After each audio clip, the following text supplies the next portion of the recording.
Hello बच्चों। हाँ, शुरू करेंगे ज्योग्राफी का चैप्टर नंबर 2 वन एवं वन्यजीव संसाधन। हमने फर्स्ट चैप्टर कंप्लीट कर लिया है, तो आपने देख लिया होगा। सेकंड चैप्टर में हम पढ़ेंगे भारत में वनस्पति जात और प्राणी जात क्वेश्चंस के साथ। क्वेश्चन नंबर फर्स्ट है, जैव विविधता के संदर्भ में विश्व के सबसे समृद्ध देशों में से एक है, तो वो है भारत। क्वेश्चन नंबर सेकंड, विश्व की सारी जैव उपजातियों की भारत में कितनी प्रतिशत पाई जाती है? तो विश्व की सारी जैव उपजातियों की भारत में 8% संख्या लगभग 16 लाख के करीब पाई जाती है। ये अभी खोजी जाने वाली उपजातियों से 2 या 3 गुना है। क्वेश्चन नंबर थर्ड है, भारत में कितना प्रतिशत वन्य वनस्पति जात और स्तनधारियों को लुप्त होने का खतरा है?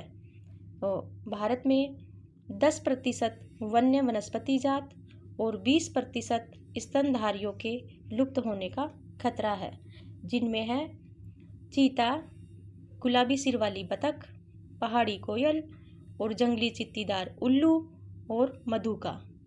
इनसिग्निस महुआ की जंगली एक किस्म है और हुबरडिया हेप्टेनोरॉन ये घास की प्रजाति है, जैसे पौधे शामिल है।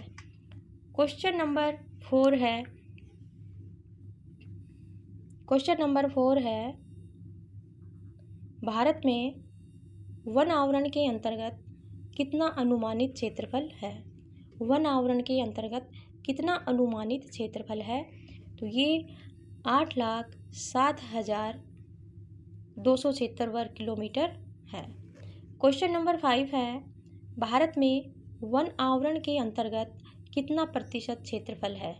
तो भारत में वन आवरण के अंतर्गत 24.56% क्षेत्रफल वन आवरण के अंतर्गत है।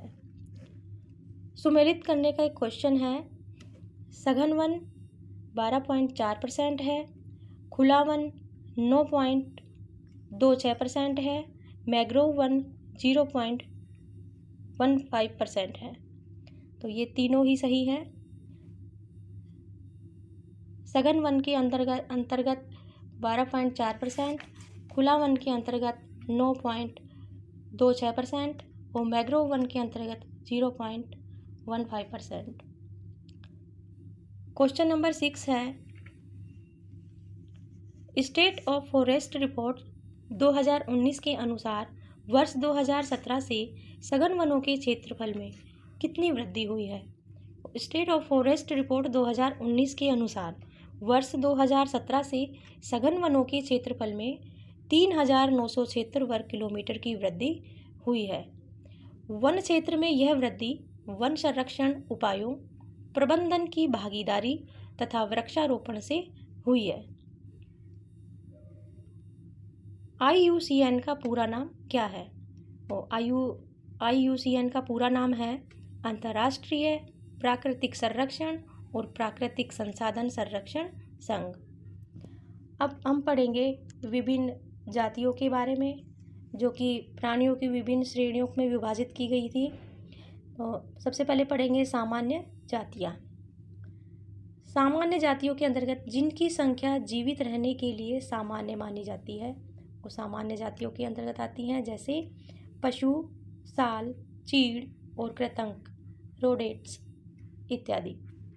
संकटग्रस्त जातियाँ, जिनके लुप्त होने का खतरा है, जैसे काला हिरन, मगरमच्छ, भारतीय जंगली गधा, गैंडा, शेर, पूंछ वाला बंदर, संघाई यानी मणिपुरी हिरन। सुभेद जातियाँ,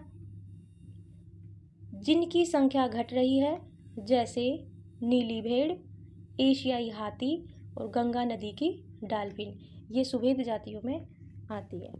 दुर्लभ जातियाँ, इन जातियों की संख्या बहुत कम या सुभेद है। स्थानिक जातियाँ, स्थानिक जातियों में प्राकृतिक या भौगोलिक सीमाओं से अलग विशेष क्षेत्रों में पाई जाने वाली जातियाँ अंडमानी टील, निकोबारी कबूतर, अंडमानी जंगली सूअर और अरुणाचल के मिथुन इनमें शामिल है। लुप्त जातियाँ, इनके रहने के आवासों में खोज करने पर अनुपस्थित पाई गई हैं। इनमें एशियाई चीता और गुलाबी सिर वाली बतख। क्वेश्चन नंबर 7 है, एशियाई चीता कितना किलोमीटर की रफ्तार से दौड़ सकता है? तो ये 112 किलोमीटर प्रति घंटा की रफ्तार से दौड़ सकता है। क्वेश्चन नंबर 8, भारत में एशियाई चीते कब लुप्त हो गए? तो 1952 में एशियाई चीते लुप्त हो गए। क्वेश्चन नंबर 9, भारत में वनों को सबसे बड़ा नुकसान उपनिवेश काल में किससे हुआ? भारत में वनों को सबसे बड़ा नुकसान उपनिवेश काल में रेल लाइन, कृषि, व्यवसाय, वाणिज्य और खनन क्रियाओं में वृद्धि से हुआ। क्वेश्चन नंबर 10 है, भारत में वन सर्वेक्षण के अनुसार 1951 और 1980 के बीच कितना क्षेत्र कृषि भूमि में परिवर्तित किया गया? तो ये 26,200 वर्ग किलोमीटर का क्षेत्र कृषि भूमि में परिवर्तित किया गया। नोट है, पूर्वोत्तर और मध्य भारत में स्थानांतरित झूम खेती अथवा स्लैश और बर्न खेती के चलते वनों की कटाई या निम्नीकरण हुआ है।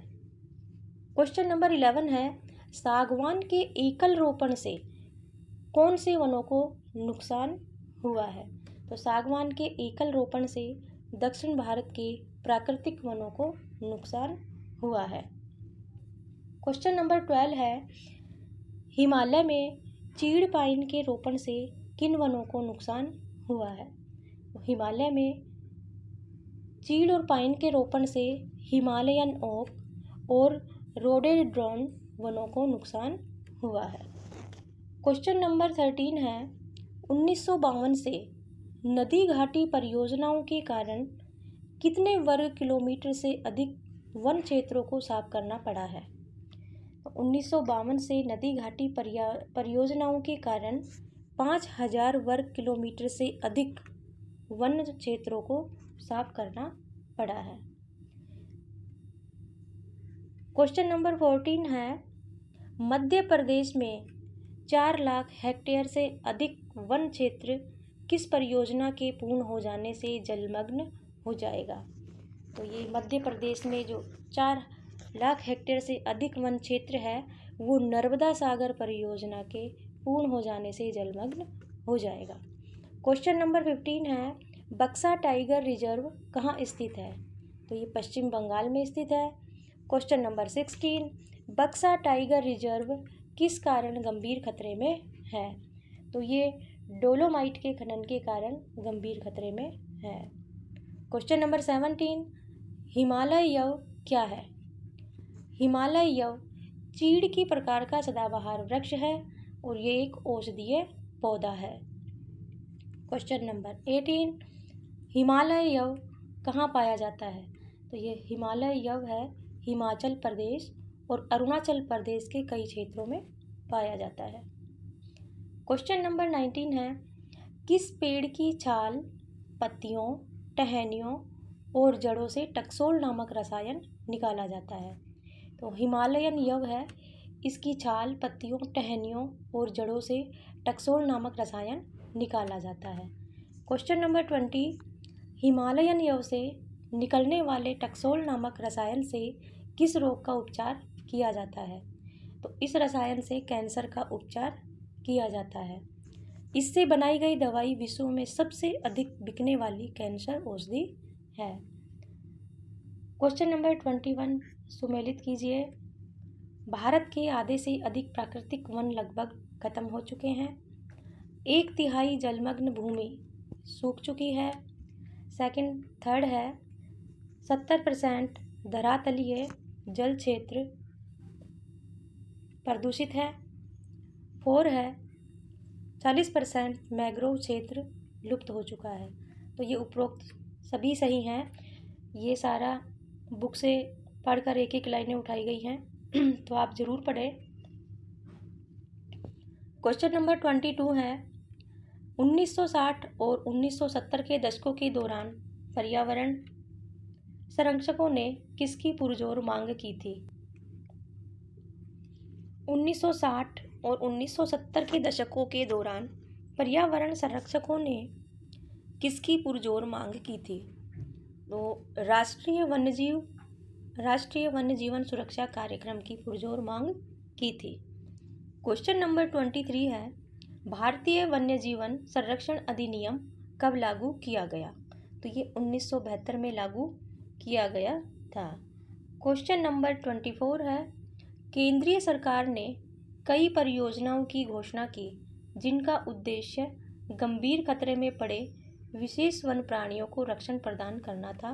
वे हैं बाघ, एक सींग वाला गैंडा, कश्मीरी हिरन अथवा हंगुल, 3 प्रकार के मगरमच्छ, स्वच्छ जल मगरमच्छ, लवणीय जल मगरमच्छ और घड़ियाल, एशियाई शेर और अन्य प्राणी इसमें शामिल हैं। आज का अंतिम क्वेश्चन है क्वेश्चन नंबर 25, शिकार और व्यापार पर संपूर्ण अथवा आंशिक प्रतिबंध लगाकर किन्हें कानूनी रक्षण दिया है? तो ये शिकार और व्यापार पर संपूर्ण प्रतिबंध भारतीय हाथी, काला हिरन, चिंकारा, भारतीय घोड़ावण बस्टर्ड और हिम तेंदुए को कानूनी संरक्षण दिया है। यह लेसन सेकंड का फर्स्ट पार्ट है, एक पार्ट और बनेगा इसका, सेकंड लेसन भी कंप्लीट हो जाएगा। तो आप सब मेरे साथ बने रहें, वीडियो बार बार देखें और अगर आपको वीडियो पसंद है तो लाइक शेयर सब्सक्राइब ज़रूर करें। Thank you for watching.